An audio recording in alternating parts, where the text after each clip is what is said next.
पांडवों के पावन प्रसंग को श्रवण करके सहनशीलता सीखते हैं। भक्त को कितना सहनशील होना चाहिए, और इसमें परिचय मिलता है कि भगवान अपने जनों को कितना प्यार करते हैं। श्री ठाकुर जी महाराज गरुणध्वज जिनको कहा गया, सुदर्शन आदि पार्षद साथ में हैं।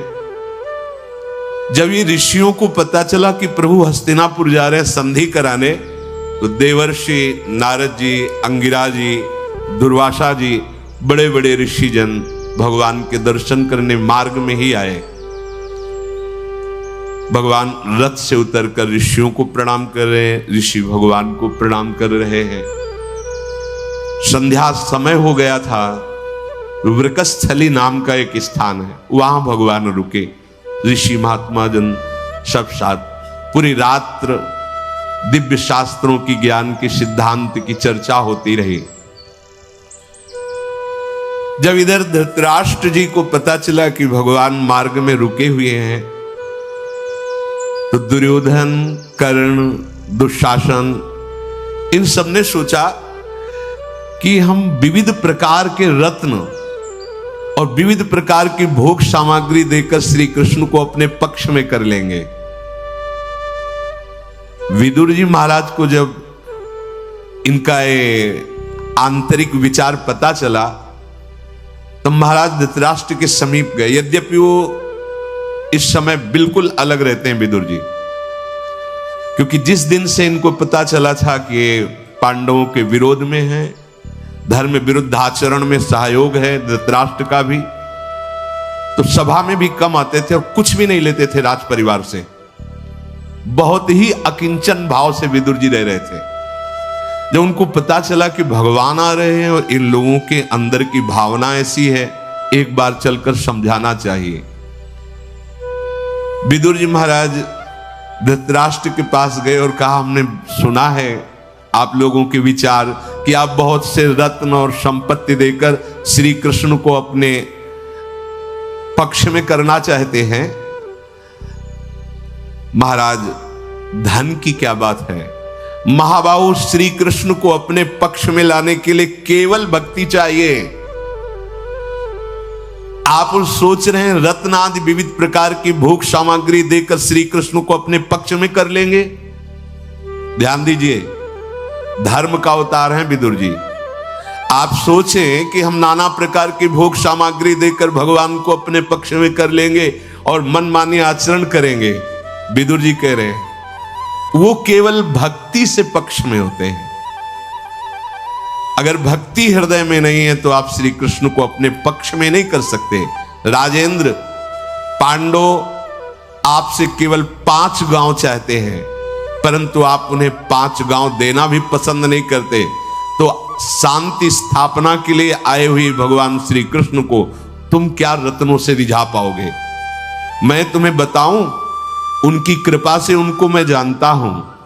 श्री कृष्ण और अर्जुन दो नहीं हैं, ये भगवान नारायण का स्वरूप है। आप कितना भी उद्योग कर लीजिए, श्री कृष्ण को अर्जुन से विलग नहीं कर सकते और अर्जुन को श्री कृष्ण से विलग नहीं कर सकते। विदुर जी महाराज कहे ऐसा ही होना चाहिए अपना हृदय। कुछ भी कर ले, त्रिभुवन का वैभव चाहे दे दे, तो भी हमारा मन प्रभु से विलग नहीं होना चाहिए। तो प्रभु तो छोड़ेंगे ही नहीं। पर हम बहुत कमजोर हो चुके हैं, थोड़े से विषय में अपने प्रभु को भूल जाते हैं। विदुर जी कहते हैं मैं श्री कृष्ण महात्मा को जानता हूं, श्री कृष्ण के प्रति जो थोड़ी भी कोई भक्ति कर ले तो श्री कृष्ण से अपने प्राणों से भी अधिक प्यार करते हैं। थोड़ी सी भी भक्ति कर ले तो प्राणों से। फिर अर्जुन तो श्री कृष्ण को पूर्ण समर्पित हैं। कैसे आप सोच लिए कि श्री कृष्ण को आप अपने पक्ष में कर लेंगे? दुर्योधन भी उसी सभा में बैठे थे, खड़े हुए और कहा, पिताजी, अपनी मर्यादा से कभी च्युत ना होने वाले श्री कृष्ण की महिमा हमने भी सुनी है, और विदुर जी भी कह रहे हैं और यह सत्य बात है कि अर्जुन से जो प्रीति श्री कृष्ण की वो किसी भी तरह तोड़ी नहीं जा सकती। दुर्योधन ने कहा उनको अपने पक्ष में नहीं किया जा सकता। इसलिए कुछ और भी विचार साथ में रखना चाहिए। यदि श्री कृष्ण अर्जुन का पक्ष लेकर के हमसे कुछ भी कड़वा व्यवहार करेंगे तो हम सभा में उनको बंदी बना लेंगे। दुर्योधन ये मूढ़ बुद्धि का लक्षण होता है। दुर्योधन की बात सुनकर भीष्म पितामह खड़े हो गए और कहा, अरे दुष्ट, तू श्री कृष्ण को क्या समझता है? धृतराष्ट्र से कहा कि राजन, श्री कृष्ण का कोई सत्कार करे या ना करे, वो क्या है ये आप लोग नहीं समझ पाएंगे। उनका अपमान या अवहेलना करने की सामर्थ्य काल में भी नहीं है। तुम तो बहुत साधारण मनुष्य हो। धृतराष्ट्र से भीष्म जी कह रहे हैं, श्री कृष्ण समस्त कार्यों को बहुत धर्म पूर्वक करते हैं। सारे उपाय तुम्हारे उल्टे हो जाएंगे यदि तुमने श्री कृष्ण का तनिक भी अपमान करना चाहा। महाबाहु श्री कृष्ण जो बोल दें निशंक हो करके वही करो और दुष्ट पुत्र का साथ मत दो, नहीं तो आपके सामने ही वंश नष्ट हो जाएगा। धर्मात्मा है, महात्मा है, भगवान है श्री कृष्ण। वो जो कृपा करके कहने आए हैं उसको ध्यान पूर्वक सुनना, कहीं कोई ऐसा अपराध मत कर देना। दुर्योधन बोला, पितामह आप उनकी जीवन भर आराधना करते रहे और आप पांडवों के गीत गाते रहे, न मैं से आराधना करूंगा न पांडवों के गीत सुनूंगा। देखो जब मूर्खता छा जाती है तो कुछ अलग होता है दिमाग। इस समय मैं जिस महान कार्य के लिए उद्यत हूं कोई नहीं रोक सकता। मैं श्री कृष्ण को देखूंगा, अगर वो अनुकूल बोलते हैं तो बोलते हैं, नहीं इसी सभा में मैं उनको बंदी बनाऊंगा। और जब श्री कृष्ण बंदी बन जाएंगे तो जैसे सर्प के दांत टूट जाते हैं, वो किसी काम का नहीं रहता, ऐसे ही पांडवों का सब कुछ श्री कृष्ण है और उनको बंदी बना लूंगा तो पांडव परास्त हो गए। कल प्रातःकालीन श्री कृष्ण सभा में पधार रहे हैं। इस विषय में हम लोगों ने निश्चय कर लिया है कि अगर वो बात हमारे अनुकूल करेंगे तो ठीक, नहीं तो उनको बंदी बना लेंगे। छल से या बल से किसी भी तरह शत्रु को जीतना चाहिए, दुर्योधन ने कहा। दुर्योधन की बात सुनकर के पूरी सभा दुखी हो गई। धृतराष्ट्र ने दुर्योधन से कहा कि तुम कैसी बात मुझसे निकाल रहे हो? जानते हो श्री कृष्ण कौन? सनातन ब्रह्म है, कैसे तुम उन्हें बंदी बना सकते हो? दूसरी बात, वो इस समय दूत बन करके आ रहे हैं, हमारे प्रिय हैं, हमारे संबंधी हैं और आज तक कभी कोई श्री कृष्ण ने अपराध नहीं किया हमारा, फिर हम उनको अपनी सभा में कैसे कैद कर सकते हैं? भीष्म जी ने कहा, धृतराष्ट्र ये तुम्हारा मंदबुद्धि पुत्र दुर्योधन काल के वशीभूत हो गया है। ये अपने हितैषी सुहृदों के समझाने पर भी नहीं समझ रहा है। अभी मेरी बात मान जाओ, श्री कृष्ण के आने पर कोई ऐसा आचरण मत कर देना जो धर्म विरुद्ध हो, नहीं तो अनायास महान सामर्थ्य रखने वाले श्री कृष्ण के प्रति थोड़ा भी किया हुआ अपराध मंत्रियों से तुम्हारे राज्य को क्षण भर में नष्ट कर देगा। इस दुष्ट ने तुम्हारे पुत्र जो दुर्योधन धर्म का त्याग कर दिया है। जो धर्म का त्यागी होता है वो दुर्बुद्धि होता है, पापी होता है, क्रूर होता है, उसे अनर्थ भरी बातें अच्छी लगते हैं। ध्यान दीजिए, जो धर्म का त्याग कर देता है उसमें दुष्टता होती, क्रूरता होती, जिससे अमंगल हो ऐसी बातें उसे अच्छी लगती हैं।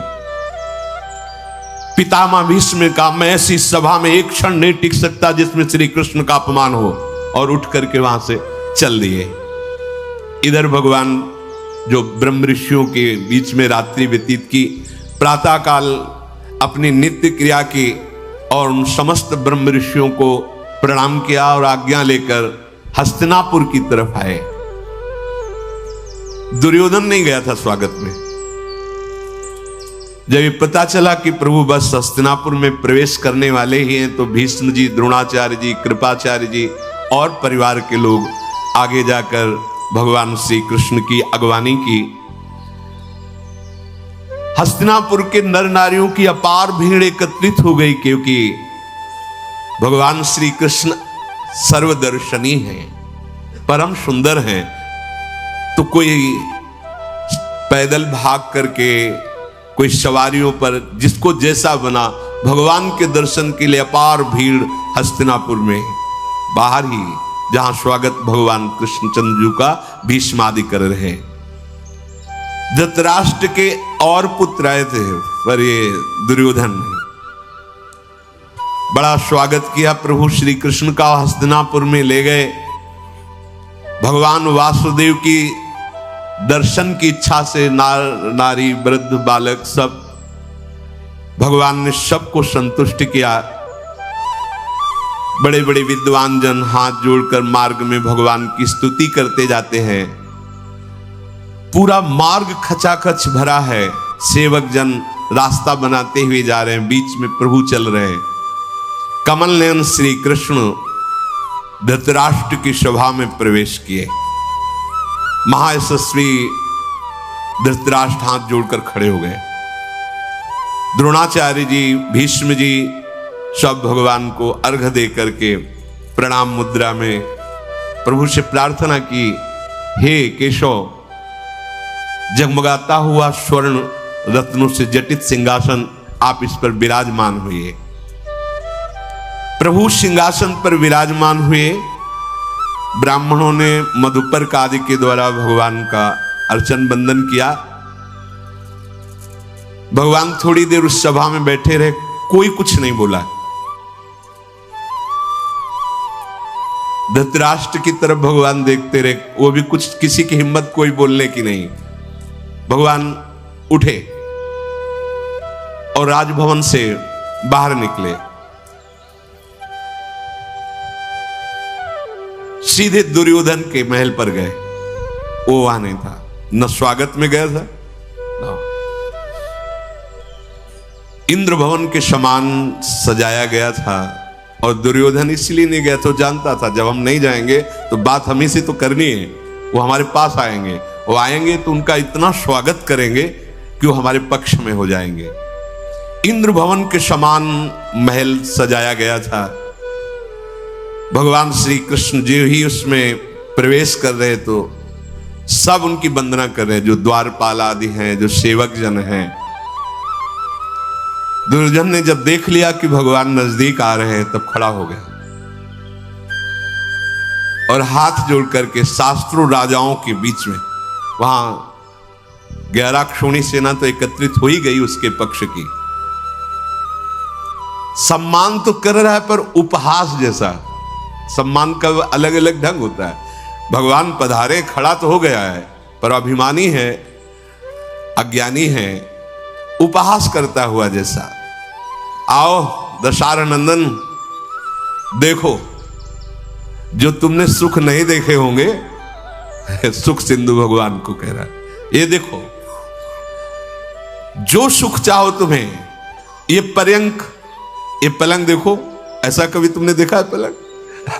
भगवान से, भगवान मुस्कुरा रहे हैं, सूर्य के समान तेज श्रीअंगों से प्रकट हो रहा है। बैठ गए और कहा बैठ जाओ। सब राजा और दुर्योधन बैठ गए। दुर्योधन ने कहा क्या पसंद करोगे पाना? भगवान से क्या पाओगे?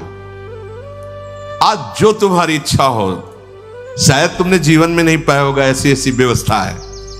भगवान ने कहा कि हम तुम्हारा भोजन या तुम्हारा दिया हुआ सम्मान या तुम्हारा दिया हुआ कोई भी स्वागत स्वीकार नहीं करते।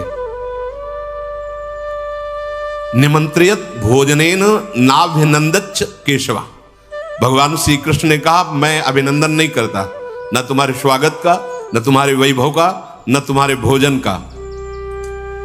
दुर्योधन ने कर्ण की तरफ देखा और पूछा, वाणी में तो मृदुता दिखाई दे रही, लेकिन हृदय में सठता है, दुष्टता है।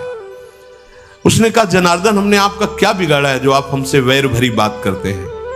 आप हमारा क्यों अन्न स्वीकार नहीं करेंगे? हमारा स्वागत क्यों स्वीकार नहीं करेंगे? क्या बात है? हमसे क्यों वैर कर रहे हो?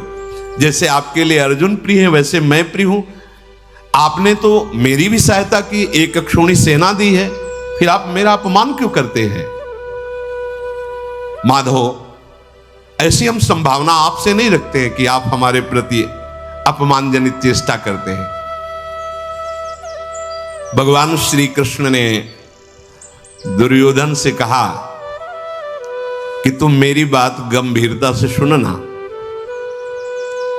पहला तो इसलिए हमने मना किया, कोई स्वागत तुम्हारा नहीं लेंगे, क्योंकि इस समय मैं दूत बनकर आया हूं, और दूत तभी कुछ स्वीकार करता है जब स्वामी का प्रयोजन पूरा कर ले। देखो, जगत के स्वामी भगवान हैं और पांडवों को अपना स्वामी कह रहे हैं, इसलिए बड़े भाग्यशाली हैं जो प्रभु को अपना मान लेते हैं। कई बार चर्चा में कहा है कि कहने को होता है कि वो हमारे स्वामी हैं, लेकिन वो कैसा व्यवहार करते हैं आप देख लो। नरसिंह मेहता जी के लिए पत्र में लिख के भेजा था जब हुंडी वाली कि वैसे तो मैं माखन चोर कहा जाता हूं, पर आपने मुझे बादशाह बना दिया है, तो अब स्वामी हुक्म देने में कभी सकुचाना नहीं, आप आदेश करना है सेवक आपके लिए। सांवल साथ सेठ, आप हुक्म करने में, सेवक के लिए, जगत के स्वामी के आप आदेश देने में कभी सकुचाना नहीं। यहां भगवान क्या कह रहे हैं कि मैंने इसलिए मना किया, पहली बात तो कि मैं दूत हूं, मैं अपने स्वामी का कार्य करने के लिए आया हूं, जगत के स्वामी है। जब तक स्वामी का कार्य ना हो जाए दूत को कोई भी सम्मान स्वीकार नहीं करना चाहिए, ऐसा शास्त्रीय नियम है। इसलिए मैं कुछ भी आपका स्वागत स्वीकार नहीं करता। दुर्योधन ने कहा, जनार्दन, आप जानते हैं कि आप पांडवों के दूत नहीं हैं, आप खुद जानते हैं। आपका हम लोगों के साथ ऐसा अनुचित बर्ताव उचित नहीं है। गोविंद, हमने कभी आपसे कोई कटु वचन नहीं कहा, कोई झगड़ा नहीं किया आपसे, पर आपकी बात मेरे लिए असहनीय हो रही है। भगवान ने कहा, सुनो, काम से, क्रोध से, द्वेष से, स्वार्थवश, बहानेबाजी या लोभ से किसी भी तरह अधर्म का जो आचरण करता है मैं उसे स्वीकार नहीं करता। भगवान के वचन ध्यान दीजिए। काम से, क्रोध से, द्वेष से, स्वार्थवश, बहानेबाजी, लोभ से किसी भी प्रकार जो धर्म का त्याग कर देता है, अधर्म का आश्रय लेता है, हम कभी उसका कुछ स्वीकार नहीं करते। कल यही चर्चा की थी कि ये मत सोच लेना कि सोने का छत्र चढ़ा देंगे, ये कर देंगे। भगवान क्या कह रहे हैं? नहीं पसंद है मुझे, धर्म से चलो। अगर एक पत्ता भी दे दोगे तो मेरे भगवान बिक जाएंगे, एक पत्ते में बिक जाएंगे, बिक गए। जब सत्यभामा जी नारद जी के प्रसंग में एक तुलसी दल में भगवान हल्के हो गए थे। बहुत करुणामय प्रभु है। फिर सुन लो, काम से, क्रोध से, द्वेष से, स्वार्थवश, बहानेबाजी, लोभ से किसी भी प्रकार जो धर्म का त्याग करता है मैं उसका कुछ भी स्वीकार नहीं करता। अब आपको लगेगा कि आप बहुत दान पुण्य कर रहे हैं, ठाकुर सेवा करें, सिर्फ होश में। आगे बहुत सुंदर बात भगवान कह रहे हैं कि हस्तिनापुर में अगर पाने योग्य जगह है तो एक मात्र विदुर का घर है। यहां कहीं अब पाने योग्य नहीं रह गया है, क्योंकि सब अधर्म का बोलबाला हो रहा है। ये नहीं कहा कि भीष्म के यहां, ये नहीं कहा कि द्रोणाचार्य जी के यहां, एकमात्र विदुर का घर ऐसा है जहां हम पानी पी सकते हैं। हस्तिनापुर में कुछ भी पाने योग्य नहीं रह गया, क्योंकि पांडवों से जो द्वेष करता है और जो उस द्वेषियों की सभा में रहता है वो एक ही दंड के अधिकारी होते हैं। भीष्म जी निरपराध है, पर दंड मिला क्योंकि दुर्योधन का पक्ष लिया। दुर्योधन ने कहा कि आप अगर ये दूत वाला पक्ष हटा दें तो आप दूसरी बात बोले कि आप हमारा क्यों नहीं पा सकते। अरे किसी के घर जाए तो स्वागत किया जाता है तो स्वीकार करता है, व्यवहार में ही स्वीकार करता है। आप क्यों नहीं स्वीकार करते? तो भगवान ने कहा संप्रीति भोज्यान्यन्नानि आपद भोज्यानि वा पुनः न च संप्रिय से राजन न चैवापद गता वयम। सुनो दुर्योधन, किसी के यहां अन्य जो भी स्वागत स्वीकार किया जाता है उसमें प्रेम होता है, तेरे में प्रेम नहीं है। दो स्थिति में भोजन पाया जाता है, या तो भूखा मर रहा हो आपत्ति में तो भैया प्राण पोषण करना है जैसा भी पाले, और या प्रेम, तो तेरे में प्रेम नहीं है। और मैं कोई आपत्ति काल में नहीं हूं कि भूखा मर रहा हूं, इसलिए मैं तेरे यहां कोई भी सेवा, जो जल है, अन्न है, भोजन, पांडवों के साथ तुम बैर का व्यवहार करते हो तो तुम्हें पता होना चाहिए मेरा सिद्धांत। बहुत ध्यान से सुनना, बहुत अमृत में वचन है। यस्तान द्वेष्टि स माम द्वेष्टि यस्ताननु स मामनु एकात्म्यम माम गतम विद्धि पांडवैर धर्मचारिभिः। पांडव मेरे भक्त हैं, जो मेरे भक्त से द्वेष करता है वो सीधा मेरे से द्वेष करता है, और जो मेरे भक्त के अनुकूल रहता है वो सीधा मेरे अनुकूल रहता है। तुम पांडवों को और मेरे को एक समझो। एकात्म्यम माम गतम विद्धि पांडवैर धर्मचारिभिः। धर्म का आचरण करने वाले पांडव और मैं एक ही हूं। अगर पांडवों से, भक्तों से द्वेष करे तो सीधा मेरा द्वेषी, और भक्तों के अनुकूल तो सीधा मेरे अनुकूल। काम क्रोधान वर्ती ही यो मोहाद विरु रुत्सति गुणवंतम च यो द्वेष्टि तमाहु पुरुषाधम। भगवान कह रहे दुर्योधन से, अरे पुरुषाधम, तुम पांडव बाल्यावस्था से लेकर अभी तक उनके विनाश के लिए ही सोचते रहे हो। काम से या क्रोध से या मोहवश जो कोई मेरे भक्त का विरोध करता है वो पुरुषाधम मेरे द्वारा दंडनीय होता है, मैं उसे दंड देता हूं। राम रोष पावक सो जरई, जो अपराध भक्त कर करे। द्विषदन्नम न भोक्तव्यम द्विषंतम न विभोजयेत पांडवान द्विषसे राजन मम प्राणा ही पांडवाः। ओहो,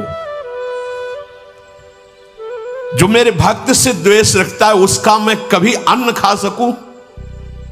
कभी नहीं। भगवान कहे, जैसे कोई सोचे अकिंचन भक्तों का अपमान करके, यहां हम बहुत 56 भोग लगा के ये सब करके भगवान को, ध्यान से सुनो, भगवान के वचन है। द्विषदन्नम न भोक्तव्यम, मैं कभी उसका कुछ स्वीकार नहीं करता जो मेरे भक्त से द्वेष करता है। द्वेष रखने वाले को यह ध्यान रखना चाहिए कि किससे द्वेष कर रहे हो। एक बार भगवान से आप कर लो तो मंगल आपका नहीं रुक सकता, क्योंकि मंगल भवन सहन कर जाएंगे।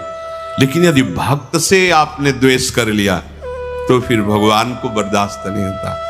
भगवान खुली बात, तुम पांडवों से द्वेष करते हो और पांडव मेरे साक्षात प्राण हैं, और तुम चाहते हो हम तुम्हारा कुछ स्वीकार करें। पांडवान द्विषसे राजन मम प्राणा ही पांडवाः।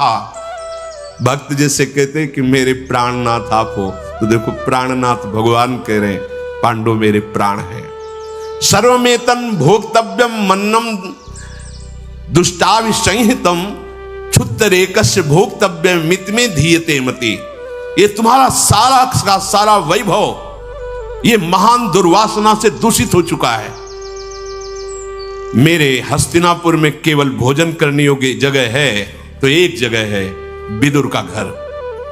केवल विदुर का जल और अन्न ही ऐसा है जो पाने योग्य है, नहीं तुम्हारे हस्तिनापुर में संपूर्ण जल अन्न ये अब पाने योग्य नहीं रह गया है, क्योंकि मेरे भक्त पांडवों से द्वेष करने वाला जहां भी रहता है।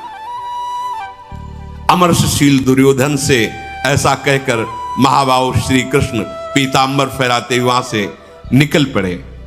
वहां से निकल करके महामना भगवान वासुदेव विदुर जी के घर गए। विदुर जी सभा में थे। जब भगवान उठ करके दुर्योधन के आए तो सभा में थे। विदुर जी के घर गए तो विदुरानी जी, और जिस समय से ये पांडवों को कष्ट पहुंचा रहे थे कौरव, उसी समय से विदुर जी अलग हो गए थे। एकांत नगर के बाहर पर्णकुटी में भगवत चिंतन करते हुए अकिंचन भाव से रह रहे थे कि ऐसे दुष्टों का अन्न नहीं खाना। यद्यपि महामंत्री पद में है, सारा का सारा विचार इन्हीं से चलता है, पर जब देख लिया कि न धृतराष्ट्र मान रहे हैं न दुर्योधन मान रहे हैं, तो भगवान को अकिंचन जन बहुत प्रिय है। देखो यहां सब व्यवस्था है, भगवान ठुकरा करके चल दिए और विदुर जी के घर पहुंचे। विदुर जी थे नहीं क्योंकि वो सभा में थे, विदुरानी जी थी। उस समय वो ऐसी भाव दशा में डूबी हुई थी क्योंकि ये तो पता था कि भगवान हस्तिनापुर आए हैं, तो ये भी आशा थी कि जरूर करुणा करके वो घर पधारेंगे, दर्शन। तो भाव में डूबी हुई थी। जो प्रेमी उपासक होता है वो स्थूल सूक्ष्म कारण तीनों शरीरों के राग से रहित होता है। दिखाई जरूर देता है, जैसे ब्रह्मबोध संपन्न महापुरुष भी चलता फिरता खाता पीता दिखाई देता है, पर वो कुछ नहीं करता। प्रेमी उपासक दिखाई जरूर देता है स्थूल शरीर में, पर होता नहीं है। वो सदैव अपने भाव में डूबा रहता है। जैसे वो अपने स्वरूप में स्थित रहता है ज्ञानी, ऐसे प्रेमी अपने भाव स्वरूप में स्थित रहता है। अब विदुरानी जी कब से स्नान कर रही थी उनको कुछ पता ही नहीं। श्री कृष्ण की वही मोहिनी मूर्ति ध्यान में कभी कभी अश्रु प्रवाह हो रहा है, कभी कभी स्नान करते हुए नाच पड़ती है। क्या ऐसा होगा? प्रभु हमारे घर आएंगे? नहीं, वो तो संध के लिए आए सभा में, हो सकता है वहीं। नहीं, वो तो बहुत करुणा में है, वो जरूर आए। ऐसे विचार में मगन है। इतने में आवाज आई, दरवाजा खोलो, मैं श्री कृष्ण। अमृतमय गंभीर वाणी भगवान की जैसे। तो ये तो वैसे ही चिंतन में खोई हुई थी, शरीर की शुद्ध नहीं थी। स्नान के समय अगर वस्त्र भी शरीर पे हो तो भींजने के कारण, तो अब उनको शुद्ध हो ना, शरीर की शुद्ध हो तब। देखो भगवत प्रेम राज्य में शरीर स्मरण बहुत बाधा है। प्रेम की बातें कह लेना अलग है। इसीलिए जो आप चीरहरण लीला स्थिति ना होने के कारण उसकी चर्चा ज्यादा नहीं की जाती, क्योंकि बहिर्मुख देहाभिमानी जीव उसको नहीं समझ पाएंगे। जैसे एक संन्यास मार्ग में, परमहंस मार्ग में चलने के लिए एकदम निर्वस्त्र करके गंगा में खड़ा किया जाता है और पूछा जाता है तुम्हारा कौन है? एक नारायण के सिवा, आत्मस्वरूप गुरुदेव के सिवा। बड़ा भाव प्रसंग। ऐसे ही भगवान ने रास में तब प्रवेश दिया, ये सब प्रमाणित कर दिया कि गोपी किस कोटि की परमहंस है, जहां देह भाव का बिल्कुल पूर्ण विस्मरण है। स्थिति यही है। विदुरानी जी की भी यही स्थिति। उनको ये शुद्ध नहीं कि मैं एकांत में स्नान कर रही थी। श्री कृष्ण में इतनी तन्मय है कि जो ही आवाज भगवान ने दी, कौन? श्री कृष्ण। वैसे ही भाव में डूबी हुई थी। अब दरवाजा खुल रहा है पर वो क्रिया में नहीं है, क्योंकि उनको शुद्ध होती तो सावधान होती, पहले वस्त्र धारण करती। दरवाजा, मेरे श्री कृष्ण आए। प्रभु ने अपना पीतांबर उनके अंग पर, ये भाव की ऐसी दशा का रसास्वादन स्वयं भगवान करते हैं। जैसे सुतीक्ष्ण जी की जब भाव दशा है तो भगवान वृक्ष की आड़ में छुप करके रसास्वादन। भगवान आज प्रेम में डूब रहे हैं विदुरानी जी की दशा देखकर। नहात ही विदुर नारी अंगन पखारी करी, आई गए द्वार कृष्ण बोली के सुनायो है। सुनत ही स्वर सुधि डारि ले निदरि मानो, राख्यो मद भरी दौरी आन के चितायो है। डारि दियो पीत पट कटि लपटाए लियो, हियो सकुचायो बेश बेग ही बनायो है। बैठी ढिग आई केरा छीली छील का खवाई, आयो पति खीजो दुख कोटि गुनो पायो है। भगवान स्वयं अपना पीतांबर विदुरानी जी की सेवा, कैसी अद्भुत दशा है। ये है नाम का प्रभाव। एकांत में विदुरानी जी नाम जप करना और प्रभु के चिंतन में रहना, ये दो चिंतन का तात्पर्य रूप से भी है, प्रभु की कैसी मुस्कान, कैसी चाल, और नाम जप, इससे बहुत ऊंची स्थिति प्राप्त होती है। ये अन्य साधनों के फेड़ में मत पड़ो। ये कलिकाल मलायतन मन कर देख विचार, श्री रघुनाथ नाम बिन नाहिन आन आधार। समय बर्बाद मत करो। कोई साधन की सामर्थ्य नहीं है कि वहां तक पहुंचा सके जहां नाम पहुंचाता है। नाम, विदुरानी जी कृष्ण कृष्ण कृष्ण कृष्ण और रूप चिंतन, तो ऐसी स्थिति कि भगवान अपना पीतांबर उनके तन, उनको तन की शुद्ध नहीं। यही है जीवन की परम लाभ वृत्ति कि पांचों भूले देह शुद्धि। ये देह शुद्ध ही अभी नहीं भुला पा रहे हैं हम, और प्रेम की बातें तो बहुत बात अलग हो गई। इतना नाम में डूबना है कि हम कई बार सत्संग कहते हैं 1 मिनट के लिए 24 घंटे में तो भूल जाओ शरीर। 24 घंटे में 1 मिनट के लिए जागृत में, सोने में तो सब, सुषुप्ति में तो सब भूले हुए हैं। जागृत अवस्था ऐसी लाओ कि कम से कम 1 मिनट 60 सेकंड आपको शुद्ध नहीं रहा कि आप कौन हैं, कहां हैं, क्या है। मात्र केवल आराध्य देव, फिर पता चलेगा आगे का प्रेम सुख क्या है। थे बचन मिथुन मुख निसरत, सुन सुन देह दशा किन। विदुरानी जी की बहुत ऊंची दशा है प्रेम की, शरीर की शुद्ध नहीं। भगवान पीतांबर, जब भगवान पीतांबर ऐसे, तब उनको थोड़ा सा होश आया कि अरे, फिर जाकर वस्त्र संभाल पर फिर होश ले। प्रभु स्वयं बैठे, प्रभु कोई आसन नहीं दिया विदुरानी जी ने, होश ही नहीं है। प्रभु विदुरानी जी को पास बैठा, अभी भगवान कह के आ रहे हैं दुर्योधन की कोई भी वस्तु स्वीकार। अब भगवान को बहुत भूख लग रही है। भगवान अमना है, भगवान के मन नहीं है। हमारा मन ही भगवान का मन बनता है, जाके ध्यान रखना। अगर हमारे मन में प्रेम है तो भगवान को भूख लग जाएगी, भगवान को प्यास लग जाएगी। अगर प्रेम नहीं है तो भगवान सच्चिदानंदमय है, अमना है, पूर्ण काम है, आप्त काम है, आत्मस्वरूप है। उनको किसी वस्तु, व्यक्ति, पदार्थ की बिल्कुल आवश्यकता नहीं। भक्त का भाव भगवान में भूख पैदा कर देता है। भक्त का भाव भगवान की भगवत्ता का विस्मरण कराकर अधीन कर देता है। भगवान ने विदुरानी जी से कहा भूख लगी है, कुछ पवाओ। और वो जैसे कोई बहुत नशे में हो, ऐसे प्रेम आसोपान किए हुए पवाना। भूख लगी, वो केले रखे हैं, वो लाओ केले। यंत्रवत उठती है विदुरानी जी, केले ला रहे, पवाना है, गूदा ऐसे फेंक रही, छिलका पुआ।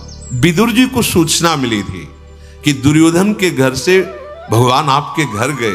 भागते हुए विदुर जी आए और यहां जो दृश्य देखा तो बहुत दुखी हो गए।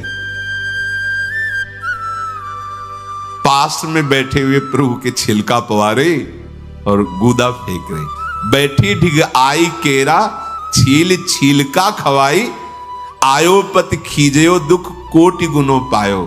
विदुर जी को बड़ा दुख हुआ कि अरे प्रभु मेरे घर आए और ये बावरी छिलका पवा रही प्रभु को, और ऐसे गुदा।